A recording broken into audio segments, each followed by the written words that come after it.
Hey everybody, welcome to another Team Kitchen Fable interview series. Today we are sitting down with Jasiel Diez, the Jasiel Diez. So, to open up the interview with the hero reveal, why don't you tell us where you're from and tell us a little bit about yourself? Yeah, sure. Basically, born in Cuba, raised in Miami. I moved to North Carolina, a few years back, and that's where, for college. So I went there, and then basically during my last kind of year in North Carolina, wrapping up school, I basically met you, and actually we both started Flesh and Blood at the same time. So that's pretty much. And now I'm back in Miami. Yeah. Yeah, it was about almost a year ago now. We were roommates, and I came back to the apartment. I was like, "Oh, you got to try out this game, man!" And we started playing, and it's been the grind ever since, huh? Yeah, no, 100%. I think we both kind of just had the thought at the same time. When I was at vacation visiting my family for the holidays, and then just via text, we were just oh, why don't we do Flesh and Blood? Just coming off Magic essentially, and casually playing Magic, and then oh, let's just do Flesh and Blood, and then it's never really thought it would go as far as it did with us in Flesh and Blood. I think know. So it's pretty cool. We're on a competitive team now and everything. It's crazy. Yeah, I didn't think it was going to go above casual, but it did. Yeah. That says something about the game, I guess. Yeah, for sure. It's crazy. So, if you could describe yourself using one current card from the game, which card would that be? Let's see. I think the card... I'll probably be maybe I'll just say Stonewall Confidence, because I think that was one of the first cards where I think you kind of memed about it. I think be oh, look, that's you, Jasiel. That looks like you. Sure, there you go. Yeah, and so I think Stonewall Confidence is a very funny card that I look at a little bit, just because it's just kind of especially when I go to my local game stores, I'm pretty much just being I don't know, maybe Stonewall about things and joking with people though. He's confident about it. That's fun. Yeah, for sure. That's a good card. Cool. So we'll start our turn part of the interview. But first, we can't forget our Tunic resource. So what's one resource that you used for your Flesh and Blood game that you'd like to share with others?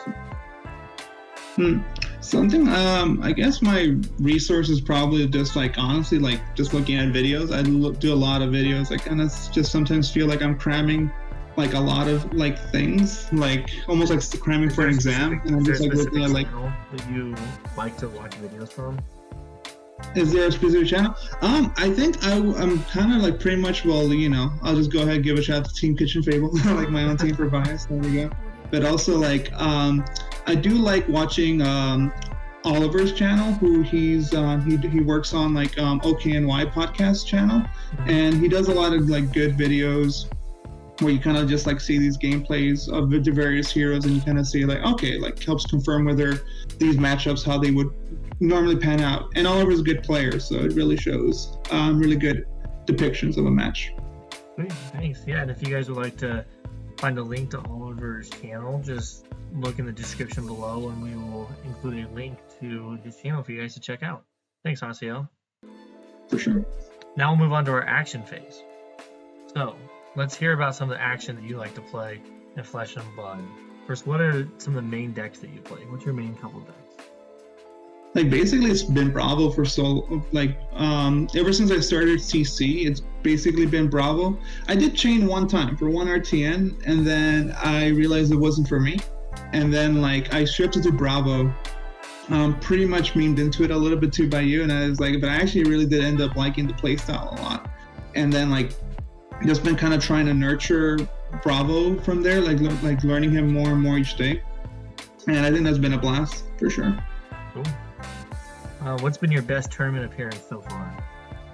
The one so far I think that's been the best, and one I'm really proud of was probably when I got second place at the Proquest Dallas. That was a really kind of cool feeling, going through that tournament, doing so well as I did. especially when like there were just like so many dashes in that tournament, and I had actually been worried most about dash because I had very little experience with dash, and then I just ended up going through all the dashes essentially, and only losing to one dash in the Swiss, who ended up making top 8.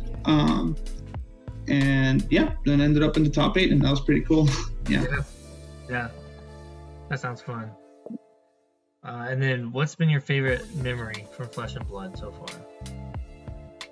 Like there are like a really like several like really cool memories from Flesh and Blood, but like I guess I'm gonna cheat a little bit and almost kind of like say 2, or and like one and a third general one. But like one of the general one is basically just like like going to like local game stores in North Carolina with you and just like making those drives and just like getting to know like some friends like at those local game stores and just like learning the game, playing limited, and having those experiences.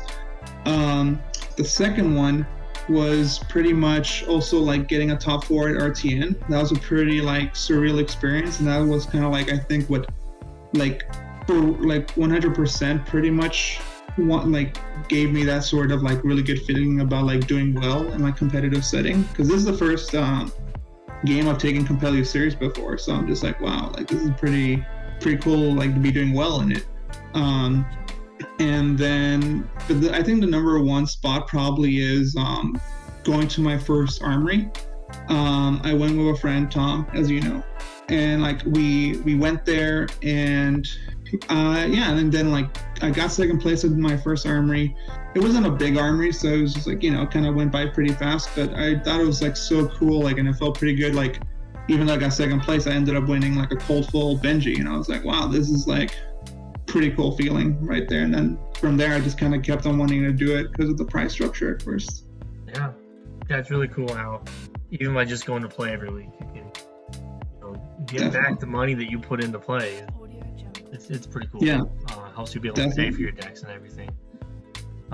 Cool, so now we're going to the reaction phase. So these are going to be some rapid fire questions, so you better be ready. You ready? Yeah, let's do it. I mean, you got that Ferrari hat on, you like to go fast, right? Exactly. All right, who's your favorite hero to play for fun, and not competitive, but for fun? I've been really enjoying Ice Lexi actually right now at the moment. During this like sort of semi off season during the skirmish, pretty fun. Yeah. What's your favorite art on a card? Mask of Momentum, hands down. I think that was the art. Like that was the art that like really attracted me to the game a lot. It was just like, wow, cool. Oh, for real. And what's your favorite playmat then? At the moment, it's actually I think the Briar playmat, just because of like how like much color is popping in that playmat, and so it's been pretty cool. I recently just got it too, so it's like been enjoying that one. Yeah. What's your favorite card to play? Crippling Crush. I love being able to finish a game of Crippling Crush, just dominating it, and then just like, just hear my opponent's reaction to be like, oh my gosh, there's a Crippling Crush, 11 dominated, that kind of thing. What's the most overrated card in the game, in your opinion? The most overrated card, I think, might be Unlighted Strike. I'm not gonna lie, I'm gonna say Unlighted Strike. I think Blitz kind of like overhyped it a lot.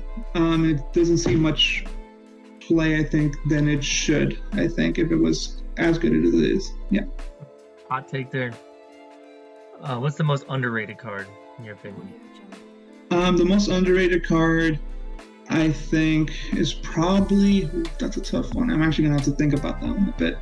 But I'm gonna go ahead and just say, actually I'm gonna say Staunch Response Red a little bit. Yeah, just because I think people think Red Unmovable is better, but I think I have a slight preference for Staunch Red. But I am a Guardian exclusive, so only Guardians can use it, but I like it. Nice. And if you were a Flesh and Blood hero, which class would you be? I mean, like, I think it'd be kind of cool, like, being like a Bard class, or like a sort of like Jester class. I don't know, yeah, like something like that. Just because, like, I don't know, I majored in English, and so I just kind of like the literature aspects of things and storytelling. So maybe that, a Bard. Yeah. And so, final question is, what do you want to see most in the new set coming out? Is it a Bard hero? Actually, what I'm just looking forward to most is actually like Guardian getting legs. Like honestly, like we've been like long overdue for legs, and I'm just like really looking forward to see what the legs would do and like how that'll shift how the Bravo deck will shape around it. Essentially, I think that'd be really cool. Yeah, for sure. All right, that concludes the rapid fire reaction phase part of the interview. But before we go, we have to move to the end step. And so, what's one piece of advice that you would give a player that they can keep in their arsenal to remember during games? Well, I think this is also something I need to like get better at myself, but I definitely think like taking a breather. I think sometimes, like, because I do think sometimes like where slow play can be a bad thing. Sometimes you also have people that go too fast with their turns. And I think that like they make mistakes that later on like shouldn't have happened. And I think that's usually probably due to the anxiety that kind of comes into going into a tournament or something like that. And someone in our team said that really like lifted a lot of people's spirits. Heath had kind of been said like, we prepared, we know what we're doing. And I think that kind of like eased a lot of people's minds because we did prepare. We tried really hard to get into the tournament. And at the end of the day, yeah, like all you can really do is practice and do your best. And there was like that kind of confirmation. It's like, yeah, we're ready, that kind of thing. So, yeah. Cool, it's good advice. For sure. Yeah, I also have that problem of going too fast, especially while playing Briar. There's so much that you can miss. It's crazy. Cool. Appreciate you sitting down with us, Jasiel. Is there any parting words that you have before we go? No, I'm terrible at advice, but like I'll just be like, or like ending sequences. So I'll just be like, yeah, no, I appreciate the interview. I thought it was really cool. Like, do it. I don't normally like, I don't know, like doing like camera stuff. Like I like being behind the scenes, I suppose. So I thought this was cool, getting outside my comfort zone to do this, and I enjoyed it. It was easy talking to you as a former roommate. Yeah, I appreciate you going outside of your comfort zone too and sharing with us about your experience playing. I think you had a lot of good things to say. So we appreciate all you guys watching, and stay tuned for our next video in our interview series. There you go. Bye.